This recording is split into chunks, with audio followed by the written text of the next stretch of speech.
What's up everyone, it's DarkSpyro here, and today I'm coming at you with the Fallen of Albaz Buster Blader deck. With the release of the new Albaz Structure deck, I told you I was going to revisit this deck, and I have a playmat coming out for this deck, so if you want to see what that looks like, make sure you subscribe right now, turn on the notification bell so you know when that giveaway comes out. Make sure you smash that like button if you like this video. Comment down below if you have a specific variant of Buster Blader you want to see me tackle in the future. But with all this out of the way, let's dive on into this Albaz Buster Blader deck. Let's kick off this deck profile with the Buster Blader core, and we're playing triple copies of Buster Whelp. This card is our core searcher for the archetype. It allows us to add any Destruction Sword card on normal summon and is not once per turn on the normal summon. It has two hard once per turn effects, so you can use either or. The first one is if you have a Buster Blader in your hand or in your graveyard, you can tribute this card, special summon it. The other one is if you have a Buster Blader face up on the field and you have a Destruction Sword card in your hand, you can discard the Destruction Sword card and special summon Buster Whelp from your graveyard. So this guy's our core searcher like I mentioned, but it's also a very critical combo piece, and it's a level 1 tuner, so it'll help us go into our Buster Dragon synchro. Our next level 1 is Dragonblaster Destruction Sword. You can play multiples of this, but this is a 54 card deck, and there's 13 cards in total for the Buster Blader engine. So first base, we're only playing one copy, but you definitely need one. This guy puts the extra deck lock on your opponent when it's equipped to one of your monsters, and you can equip it to one of your Buster Blader monsters via the quick effect of Buster Dragon on your opponent's turn. You can also special summon it from the equip position, which is really good, so definitely play one of these, maybe even 2 or 3 if you need to. Obviously, you can't play a Blader build without Buster Blader himself, and of course one of the retrain. I play 2 and 1 in my deck, and especially now in the current format, with everyone playing Albaz, being able to super poly with Destruction Swordsman fusion with him in your hand is very good, so I like having these guys in my hand whenever I can, and not too many, so just 2 and 1 is fine. You can also search Destruction Swordmaster with Whelp, or send it to the graveyard with Protector Whelp. You also want to have enough Bladers to resolve your prologue multiple times, so this seems to be a good ratio, but you could play 2 and 2, or 3 and 1, or just like 3 of these guys. It's all personal preference. Like I mentioned, we're playing 1 copy of Destruction Swordsman fusion. You can add this card with the effect of Buster Whelp,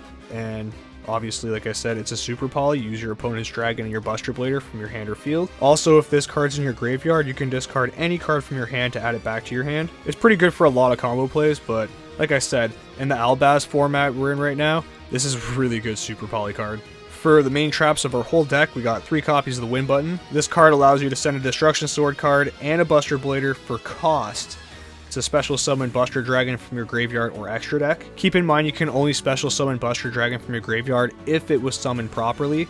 Just like any other monster, if it was summoned off prologue, you can't summon that Buster Dragon from the graveyard back with another prologue. And the last cards in the Buster Blader engine are 2 copies of Destruction Sword Memories. The first effect of this card doesn't come up too often, it's just you discard a Destruction Sword card when you activate this, and you can special summon a Buster Blader monster from your deck. The second effect is really the game breaker with this. You send it for cost with prologue, and then it's live in the graveyard as long as you have a dragon and a Buster Blader, because it says you can banish this card from the graveyard, and then the materials listed on Buster Blader, the Dragon Destroyer Swordsman, and fusion summon him. Since this is sent for cost off prologue, you can activate it in the same chain, which is awesome, so you can bring out both of them at the same time. This is an Albaz build, but like you can tell from the title, this is also a Dragon Link build, so I'm playing a pretty steep rocket engine here. 13 cards just like the Buster Blader engine. The first ones are 2 copies of Rocket Synchron. Rocket Synchron is multi-purpose, and I like having at least 2 copies to serve those multiple purposes.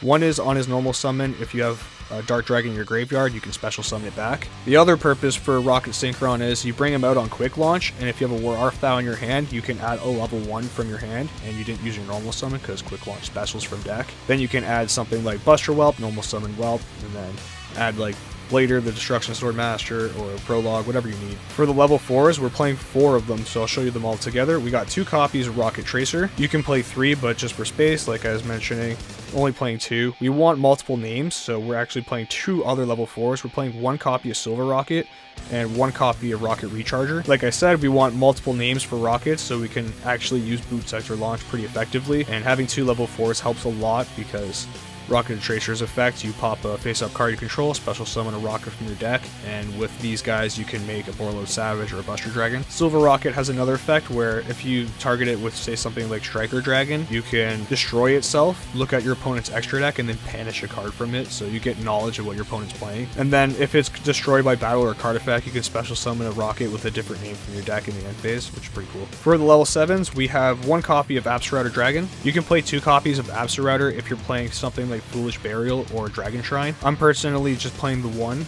as I don't want to accidentally overbrick on it. Its effects are hard once per turn, but it can be a free special summon on board, and if you can send it from your hand or the deck to the graveyard, or even field the graveyard, you can add yourself a rocket from your deck to hand, which is pretty cool. We also have 2 copies of Noctivision Dragon. Technically, it's not a rocket by name, but it's pretty much belongs to the rocket archetype if you look at the artwork and everything, the effects. But this is just free bodies on board. You link it away, you get to draw one. It also protects your back row pretty good from anything, really. If they target it, they won't be able to target it for the rest of the turn. For the spells, we have 1 copy of Boot Sector Launch. Obviously, we add this to our hand with Striker Dragon, and we can special summon rockets from our hand or graveyard, depending on if they have monsters on their field or not. If they have at least 2, you can special summon 2 monsters from your graveyard, and if you're special summoning from hand, it's just as many different rockets with different names as possible. And the clutchest card here in the rocket engine is Quick Launch for sure. This card is very simple and it's not once per turn. It says special summon 1 rocket monster from your deck, but it cannot attack, also destroyed during the end phase. So opening 1 or multiple Quick Launch is always a good thing. Before we continue on with the rest of the Dragon Link engine, let's go into the Albaz package first. And obviously you can't play Fallen of Albaz without Fallen of Albaz himself. As you can see, I'm playing 2 copies of Fallen of Albaz. I like being able to special summon 1 off of Erratic Seals, and sometimes you don't always have that target. If you play something like Brandon Fusion, then you're going to need 1 in your deck no matter what, so I like making sure there's 1 there at all times. So 2 Albaz is good, and if you open 1, it's not always a bad thing. You can just normal summon Super Poly your opponent too. I'm also playing 1 copy of Albion, the Shrouded Dragon, in this build. This card helps you unbrick your hand, and it lets you draw another one if it's in your hand. If it's in your graveyard, you get to set it up a little bit more. It's just all around pretty useful to have at least 1 copy of this card. For the spells, we're playing 1 copy of Branded Fusion. You can use this with Verte, but I usually don't. It's just something that's nice if it's in your hand. Essentially, it's like Neos Fusion or Red Eyes Fusion. You get to send Albaz materials from your deck to Fusion Summon. But the problem is you can only use fusion monsters the turn you use this card. Plus, if you want to use this with Verte, Verte locks you out of special summoning, so you can't really go like Albion and then into another fusion. You just kind of get locked out there. I would obviously use Verte for something like Dragoon or DPE, whatever you have. And the last spell card here is Branded in White. This is just another follow-up card for more fusion plays, and if it's in your hand while you use Albaz, you can discard this, and then you get to add it back to your hand, so it's like you didn't discard anything at all. Moving on into more of the Dragon Link engine, this is the Chaos package. We're playing 1 copy of Starliege Seifert. Seifert's just a good normal summon. You tribute itself, you can add Black Dragon Collapse Serpent, and then continue on your plays that way. It's got a graveyard effect too, where you can add back to your hand a level 8 light or dark dragon. So if it's like Buster Dragon, you just send it back to your extra deck, which is pretty cool. Like I mentioned, this is the Chaos package, so we got 1 copy of Black Dragon Collapse Serpent and 1 copy of White Dragon Wyvern Burster. With Seifert as the normal summon, these guys just essentially become a free Heretic Seals, which obviously is the game. You want to get seals out there. And not only is it interruption, it special summons Albaz from your deck so that you can continue off on your opponent's turn. And of course, we got 2 copies of Chaos Space. It's an all-around good draw card, but it's mostly here just so you can search those Chaos babies. I also like the fact that you can recycle back banished extra deck monsters to draw another card, so yep, 2 copies of Chaos Space. 3's kind of bricky, but you can play 3 if you want. This is a 54 card deck, so like I said, 2 copies is optimal. We also have 1 copy of Chamber Dragon Maid here. Chamber is just another seals target. You can special summon it out, and it lets you add Dragon Maid Tidying, which is just another interruption and special summon. It's just good for continuing your longevity. This is what we add with said chamber. We add Dragon Maid Tidying, like I just said. It's an interruption, you get the special when it's in the grave. It's pretty cool. We also have a little bit of a Red Eyes package here, so I'll just show you that quick. We have 1 copy of Black Metal Dragon and 1 copy of Red Eyes Darkness Metal Dragon. Again, in tandem, this is free Heretic Seals. And we also got 1 copy of Red Eyes Black Dragon, and of course that means we have 1 copy of Dark Magician. You don't have to play the Dragoon package, but as you can tell, I like playing Dragoon whenever possible.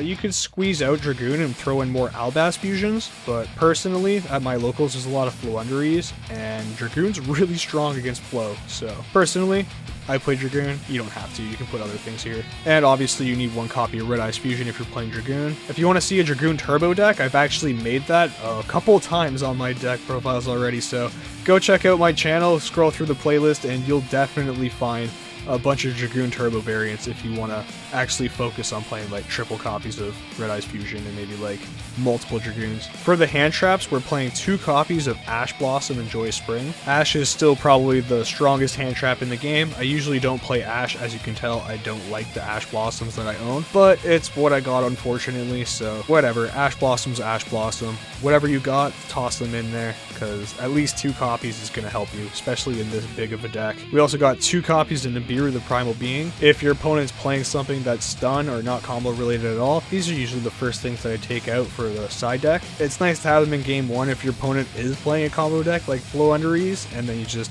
have the Flying Rock in hand all ready for game 1. And for the last hand traps, we got triple copies of Infinite Impermanence. I'm a Imperm over Veiler type guy, especially in this deck, only because Imperm is not once per turn, and it's also good when it's set. So it's good going first or going second. To round up the main deck, we only have a couple of 1-ups here. These are just extenders. Self-explanatory. We have 1 copy of Trap Trick. It's another copy of Prologue or another copy of Imperm, or it can turn itself into a Dragon Maid Tidying. Whatever you needed to be at that time. For Interruption, we have 1 copy of Call by the Grave. I was at Locals the other day, and I actually seen this a few times, and it actually won me a game. Somebody de-shifted me on my standby phase, and I call by'd it, so it was actually pretty broken to open. And the last card here is an extender. It's War Arfthau. War Arfthau is actually like a core combo piece if we see quick launch, or if we want to follow up on Heretic Seals, we could special summon a Black Metal Dragon and then use War Arfthau on our turn, add Buster Whelp, normal summon Buster Whelp. You can also use it to add a Rocket Synchron and normal summon the Rocket Synchron, bring back another dragon.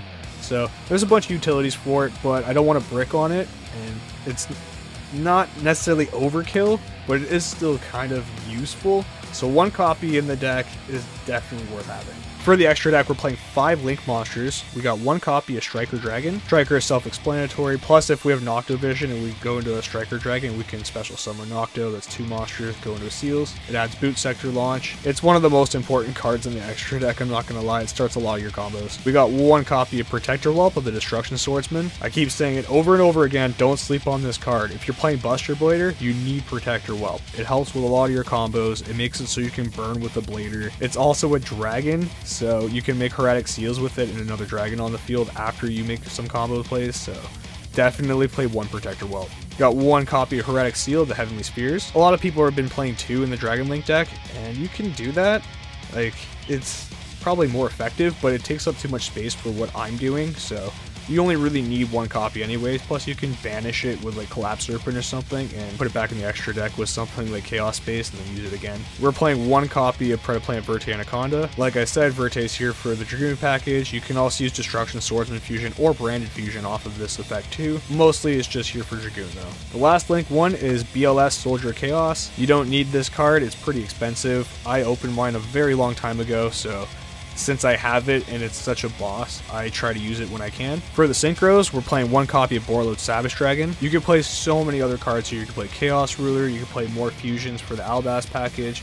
Personally though, I like being able to put some negates up on Savage on my turn 1. It just helps a lot, especially if it's like Savage Dragoon Buster Lock, like it's usually game for your opponent, so 1 Savage always helps. Got 2 copies of Buster Dragon, pretty mandatory in a Buster Blader build, talked about it a lot. This guy turns your opponent's field into dragons, and in tandem with the fusion, it locks them down into defense, they can't activate their effects. He has a quick effect on your opponent's turn. You can target something like Dragonbuster, equip it to a Buster Blader monster, so that's either the fusion or one of the original Buster Blader monsters. Also, if you don't control any Buster Blader monsters during your turn, you can special summon a Buster Blader from your graveyard. Our last synchro is Hot Red Dragon Archfiend Abyss. When you prologue out a Buster Dragon, it's going to die in your end phase usually, so I like to have at least 1 step up because it's a Dark Dragon. You just use any level 1 tuner and you can make Abyss, which is another Omni Negate. For the fusions, we're playing 2 copies of Buster Blader the Dragon Destroyer Swordsman. You only need 2 copies, and in my opinion, if you use the second one and it gets outed, you're probably going to lose the game anyways, so there's just no point in playing 3. But in this Fallen of Albaz format that we're in, Buster Blader is going to be your best friend. We got one copy of Red-Eye Dark Dragoon. I'm not playing Magicalized or anything really to recycle this card, so it's just kind of a one-of. And if you get it out there, it can be enough to win you a game, so... One copy of Dragoon, plus it's one of my favorite cards, obviously. To close up the extra deck, we have the Albaz Package next. We have one copy of Albion the Branded Dragon. If this card is fusion summoned, you can banish materials from your hand, field, or graveyard to fusion summon again, as long as it's another level 8 dragon. Typically with Albion, you go into this guy, Lubellion the Searing Dragon. This guy's similar to Albion, but it's a pretty cool effect. You can discard a card, then shuffle back materials from your hand, field, or graveyard, or banish zone if they're faced up, and you can fusion summon once again. Albion takes a light and a Fawn of Albaz. Lubellion takes a dark and a Fawn of Albaz, and they're the opposite. So Albion taking a light material is actually a dark attribute, and Lubellion that takes the dark material is a light attribute. The last one, I'm betting you all think it's Mirror Jade. Mirror Jade's in my side deck. There's no space, as you've seen. I'm playing one copy of Borlo Furious Dragon. A lot of you probably haven't heard of this card, but essentially it's just takes 2 dark dragon monsters. It has quick effect destruction, which is awesome. You just got to target one monster you control and one card your opponent controls to destroy them both. And typically you destroy Albion, because you go Albion, Lubellion, then Furious. You pop Albion in one of their cards, and then the end phase use Albion's effect to add Branded Fusion or Branded in White, which is pretty sweet. I'm going to show you what my side deck options are, and it kind of completes the rest of the extra deck too, so let's move on to that next. Starting with the monsters, we got one copy of Wizard Buster here. If our opponent has a graveyard heavy deck, I like to side in Wizard. It's got great lockdown on your opponent's graveyard for their monster effects, and it has another effect where when it's equipped, you can target a Destruction Sword monster in your grave, add it to your hand by sending this to the graveyard, so you can even grab the link out of your graveyard and send it back to your extra deck, which is awesome. When I want to side out the Dragoon package, I side in the remainder of my Chaos package, so I side in one copy of Omni Dragon Brotar, one copy of Chaos Dragon the Vioneer, and one copy of 1-for-1. Respectively, this swaps out Red-Eye's Black Dragon, Dark Magician, and Red-Eye's Fusion. If I go this route, it also gives me the option to play a rank 8 package too, so I'm going to show you the extra deck swaps after I show you the spells. For back row hate, I'm playing 2 copies of Cosmic Cyclone, and 2 copies of Twin Twister. I'm not playing Harpy's Feather Duster or Triple Twin. I find this is usually good enough, especially against Mystic Mine. You only really need these 4 cards, so double Cosmic, double Twin, and you can pick or choose. Like if you're going against Outrage, you can just take the Cosmics if you need to. The last spells here are 2 copies of Shared Ride. These cards came in clutch against every side matchup I would put these in, which was pretty much every match I played at locals recently. If you don't know what this does, it's basically just a budget max C. It says after this card resolves, each time your opponent adds a card or cards from their deck or graveyard to their hand this turn with a card effect, except by drawing them, you immediately draw 1 card for each card effect. So it helps you load up your hand pretty quick, especially if you're going first, you set this card. If you break it, gets you access to an Imperm, or it gets you like a Nibiru to interrupt your opponent, or Ash Blossom, of course. Alright, let's go into the extra deck swaps next. Like I mentioned, you can play a rank 8 package in here, so for that I have 1 copy of Chaos Ruler the Chaotic Magical Dragon, and 1 copy of number 38 Hope Harbinger Dragon Titanic Galaxy. Chaos Ruler helps us add any light or dark. You excavate 5 cards, and whichever light or dark monster is of the excavated, you could add to your hand, send the rest to the grave. You can special summon this card from the graveyard by banishing a light or dark from your hand, field, or grave. This is a level 8 Dark Dragon, so you can either go into Abyss, or you can use them as a level 8 to make Harbinger. Hope Harbinger is a spell in negate, which is pretty cool, but the best part is after it negates the spell,